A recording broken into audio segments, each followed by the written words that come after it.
The movie starts with a young boy named Riku playing chess with a mysterious figure. But suddenly, a huge explosion occurred nearby and destroyed the surrounding place entirely. He woke up only to find his home and everyone he loves lost forever. On the top of the rubble, there's a purple-haired girl with machine-like features looking at him. Riku immediately grabbed his chessboard and ran away from her. She just stands still and analyzes Riku's reaction. Back in the present day, a young boy and a little girl with foxy features named Azuna are playing chess. The boy seems to keep beating her, but Azuna still insists on playing. They continue their game while the boy tells her about a story that is said to be so old that no one else in the world might know about it except that boy. Back to 6,000 years in the past, 3 mysterious figures are sneaking into some kind of ruins in the middle of a wasteland. The 3 of them are Riku, Ivan, and Ailey with Riku as their leader. It turns out that they are at a dwarves' ruins and they are there to extract some information left there. They manage to find the projector with pieces of important information regarding the world map and the military might of dwarves and other races. They then try to take as much information as possible. Riku also finds out about a massive weapon that the dwarves are planning to make. However, they are cut short by an earthquake which is probably caused by some other creature. As they try to escape, Riku coldly asks Ivan to sacrifice himself to distract the creature so that he and Ailey can survive. Ivan agrees and asks Riku to take care of his daughter. Riku and Ailey manage to escape as the entire ruin with Ivan inside of it got into an explosion caused by the mysterious creature. A long time ago, it is said that a star named the sun shines brightly from above, making the sky blue. But the gods and their creations are constantly at war, scorching the earth and enveloping the sky with thick fog. Even the ash is harmful to creatures like humans. It truly is a harsh world for weak race like humans to live in. Back at humanity's shelter, Riku and Ailey are welcomed by Riku's sister, Kurandola. Ivan's daughter is also there to welcome them but is confused after not seeing his father with them. Riku tells the little girl that her father is now dead. Obviously, this greatly upsets her but was quickly calmed down by Kuran to stop her from saying further bad things to Riku. In his chambers, Riku loses his composure and has a meltdown. Internally, he is constantly blaming himself for all the sacrifices other people made for him and humanity.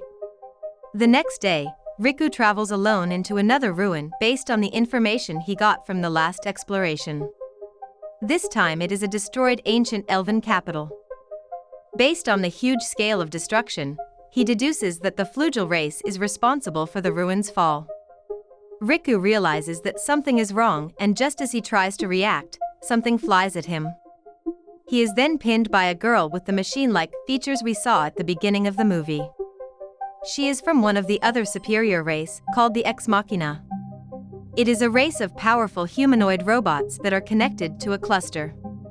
In fear of making enemies with the entire Ex-Machina race, Riku shows no hostility towards her. But suddenly, she kisses him and asks to procreate with him.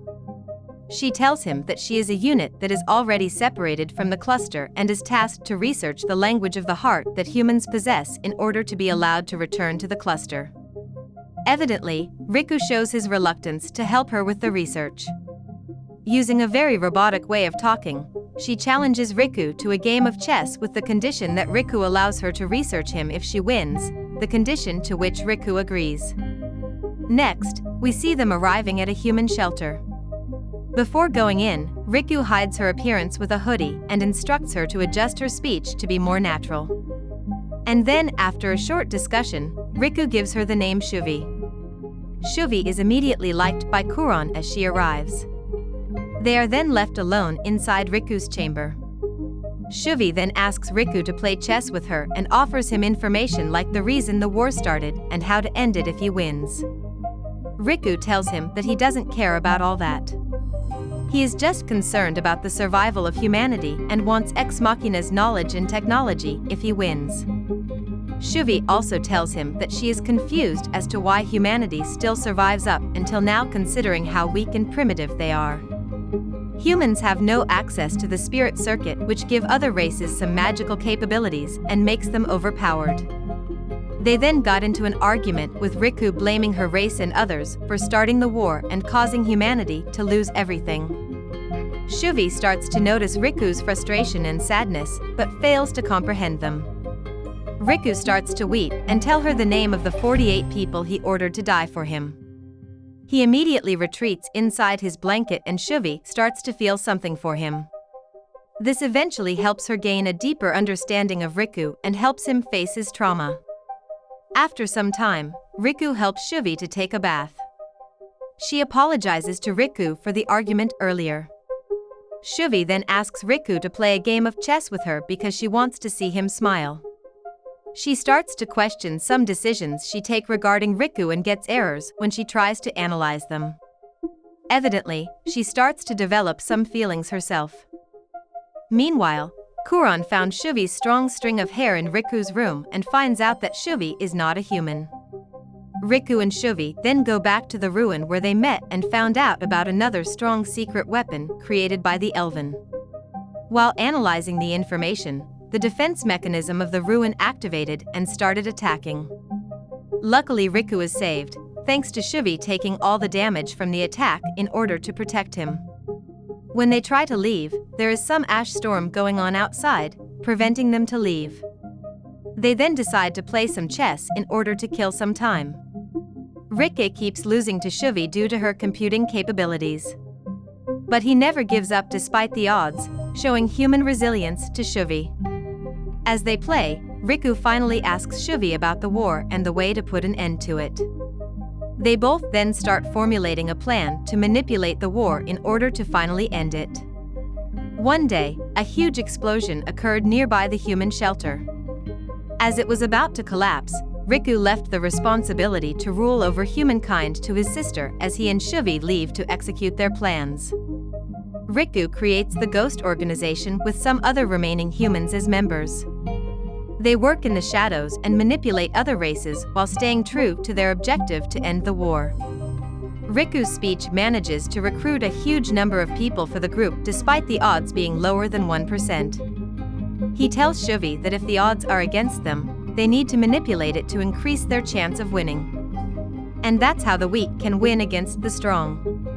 Before heading straight into the war, Riku proposes to Schwi, asking her to marry him. Initially, Schwi refuses his proposal. She tells him that she is not worthy of Riku as she was one of the units responsible for destroying his home when he was a kid. However, Riku already knew that and is okay with it. He tells her that all he wants is to have Schwi by his side while slipping a ring into her finger. Schwi immediately starts crying for the first time in her life, evidence of her having hearts. They have a small ceremony with Kuran officiating it. She has them carve their names on a stone so that she will always remember them and have their names not completely gone from the world. As their plan starts, the members of Ghost move to different races to tell them about elves and dwarves' destructive weapons. This causes other races to be wary of each other and starts their move either to evacuate or prepare to attack. In order to protect themselves while negotiating with other races, the members of Ghost cover themselves using the deadly ash that protects but is killing them at the same time. Due to the negotiation with the elves taking longer than expected, the effect of the ash is very severe on him. He could barely survive with Schwi's help. Their plan is going on as planned. They manage to manipulate the races into a final confrontation. Schwi reveals that all the gods are battling each other in order to get their hands on Suniaster, a conceptual device that lets the owner be the one true god. The gods are thinking that they need to kill all other gods in order to make the Suniaster appear so they can claim it. Because the one condition for it to appear is to show the greatest power on the planet. But Riku is thinking of a different strategy. He is planning for all those races to unleash their strongest attack against each other at the same time. And with that massive power, he plans to redirect it to blast a hole into the planet and destroy the spirit circuit that gives all races their magic. Their theory is based on the fact that all the gods are born from the spirit circuit and power capable of destroying it will bring forth the Suniaster and one true god will be chosen. Schwi has been planting some devices all over the expected final confrontation spot to redirect all the power from the blast. However, Riku collapsed due to his injuries and exhaustion. As Schwi asks him to rest, he tells her about how glad he is to have Schwi with him and thanks her. She then continues planting the devices all alone. Unfortunately, Schwi is found by a flugel while doing her preparation. Schwi tries to plead for her life, but got the flugel even more excited as Ex-Machina never did such a thing. As soon as a fight breaks out, it is apparent that Schwi is no match to the flugel. Desperate to not let Riku's plan fail, Schwi tries to re-establish the connection to her cluster. She insists that her analysis of the human heart is complete and she has important data to share. She was initially rejected, but as she starts getting upset and showing her emotions, all the other Ex-Machina realizes the anomaly in Schwi and finally accepts her. As they start the synchronization, Schwi activates her full combat mode to buy some time until it is finished. They introduce themselves before the fight begins again. The flugel named Jibril still overpowers Schwi despite the battle mode activation. Luckily, she still manages to buy enough time for the synchronization to finish. As Jibril launches her final attack, Schwi uses all her remaining energy to protect her engagement ring from Riku. Riku wakes up realizing that he has lost Schwi and starts to fall into despair. When he was about to completely give up, a hooded figure shows up. The figure introduces himself as an Ex-Machina. He delivers Schwi's last message and their engagement ring. He also tells Riku that his plan won't work without all the devices planted. However, they can redirect the blast to where other Ex-Machina will stand by and analyze the attack to duplicate it. Using this ability, they can recreate the blast and use it toward the planet, just as planned. However, the Ex-Machina will all die from the powerful blast, showing that they are ready to sacrifice themselves for Riku's plan. The Great War begins with the Ex-Machina's attack to provoke all the other races. They all unleash their strongest attacks as expected, creating a huge blast of energy that is redirected to all the Ex-Machina. While they all got obliterated, they still managed to analyze and recreate it with Riku holding the trigger. Riku fires it straight into the planet. The spirit circuit starts disappearing and Suniaster finally manifests. With Suniaster in front of him, Riku contemplates how many lives are gone just for that moment and is frustrated by it.